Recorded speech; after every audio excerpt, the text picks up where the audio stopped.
The best of Spider-Man: No Way Home reminded me why I used to love comic books, especially the ones about a boy named Peter Parker.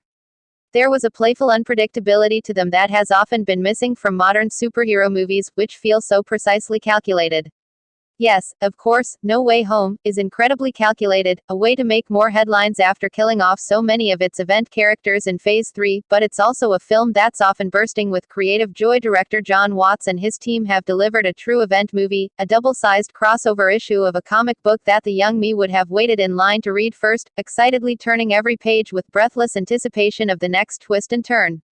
And yet they generally avoid getting weighed down by the expectations fans have for this film, somehow sidestepping the cluttered traps of other crowded Part 3s.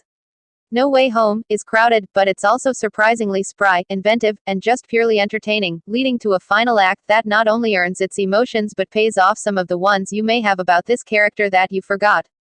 No Way Home picks up immediately after the end of Spider-Man: Far From Home, with the sound of that film's closing scene playing over the Marvel logo. Mysterio has revealed the identity of the man in the red tights, which means nothing will ever be the same for Peter Parker, Tom Holland. With an almost slapstick energy, No Way Home opens with a series of scenes about the pitfalls of super fame, particularly how it impacts Peter's girlfriend MJ, Zendaya, and best bud Ned, Jacob Batalon. It reaches a peak when MIT denies all three of them admission, citing the controversy about Peter's identity and the roles his buddies played in his super adventures. Peter has a plan. The wizard he met when he saved half the population with the Avengers can cast a spell and make it all go away. So he asks Doctor Strange, Benedict Cumberbatch, to make the world forget that Spider-Man is Peter Parker, which, of course, immediately backfires. He doesn't want MJ or Ned or Aunt May, Marissa Tomei, to forget everything they've been through together, and so the spell gets derailed in the middle of it. Strange barely gets it under control. And then Doc Ock, Alfred Molina, and the Green Goblin, Willem Dafoe, show up. As the previews have revealed, Spider-Man: No Way Home weaves characters and mythology from the other cinematic iterations of this character into the universe of the current one, but I'm happy to report that it's more than a casting gimmick. My concern going in was that this would merely be a case of Batman Forever, or even Spider-Man 3, where more was often the enemy of good. It's not. The villains that return from the Sam Raimi and Mark Webb films don't overcrowd the narrative as much as they speak to a theme that emerges in the film that ties this entire series back to the other ones. For a generation, the line about Spidey was, "With great power comes great responsibility." Spider-Man: No Way Home is about the modern Peter Parker learning what that means. It also helps a great deal to have actors like Molina and Dafoe in villain roles again, given how the lack of memorable villains has been a problem in the MCU.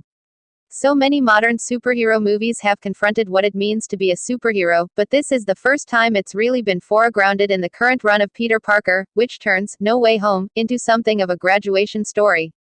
It's the one in which Parker has to grow up and deal with not just the fame that comes with Spider-Man, but how his decisions will have more impact than most kids planning to go to college. It asks some interesting questions about empathy as Peter is put in a position to basically try to save the men who tried to kill other multiverse iterations of him, and it playfully becomes a commentary on correcting mistakes of the past, not just in the life of Holland's Parker but those of characters, and even filmmakers, made long before he stepped into the role. No Way Home is about the weight of heroic decisions. Even the right ones mean you may not be able to go home again. Watts hasn't gotten enough credit in his other two Spider-Man movies for his action, and No Way Home should correct that. There are two major sequences, a stunner in a mirror dimension in which Spidey fights Strange, and the climactic one, but it's also filled with expertly rendered minor action beats throughout. There's a fluidity to the action here that's underrated as Mauro Fiore's camera swoops and dives with Spider-Man. And the big final showdown doesn't succumb to the common overdone hollowness of MCU climaxes because it has undeniable emotional weight.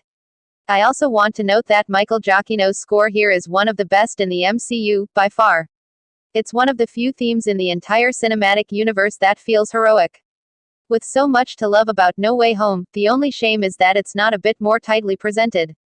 There's no reason for this movie to be 148 minutes, especially given how much the first half has a habit of repeating its themes and plot points. Watts, and the MCU in general, has a habit of over-explaining things, and there's a sharper version of No Way Home that trusts its audience a bit more, allowing them to unpack the themes that these characters have a habit of explicitly stating. And, no offense to Batalon, turning Ned into a major character baffles me a bit. He always feels like a distraction from what really works here. On the other hand, this is the first of these three films that has allowed Zendaya and Holland's chemistry to shine. In particular, she nails the emotional final beats of her character in a way that adds weight to a film that can feel a bit airy in terms of performance. Spider-Man: No Way Home could have just been a greatest hits, a way to pull different projects into the same IP just because the producers can. Some will see it that way just on premise alone, but there's more going on here than the previews would have you believe. It's about what historic heroes and villains mean to us in the first place, why we care so much, and what we consider a victory over evil. More than any movie in the MCU that I can remember, it made me want to dig out my old box of Spider-Man comic books. That's a heroic accomplishment. Thank you for watching this video. Like, share, subscribe.